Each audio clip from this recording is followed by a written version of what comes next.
Instead of saying, I wake up early, say, I woke up late. Instead of saying, I brush my teeth, say, the bathroom was occupied. Instead of saying, I get dressed, say, I had nothing to wear. Instead of saying, I eat breakfast, say, there was no milk for my cereal. Instead of saying, I check my phone, say, I lost track of time.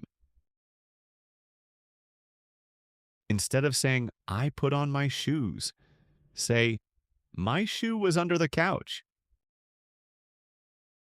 Instead of saying, I leave the house, say, I left my keys inside. Instead of saying, I drink coffee, say, I spilled coffee on my shirt. Now repeat these sentences with me. I woke up late. The bathroom was occupied. I had nothing to wear.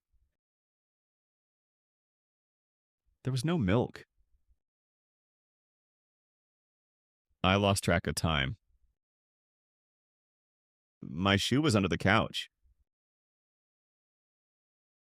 I left my keys inside. I spilled coffee on my shirt. Excellent. Comment below. Is your morning funny too? See you in the next story.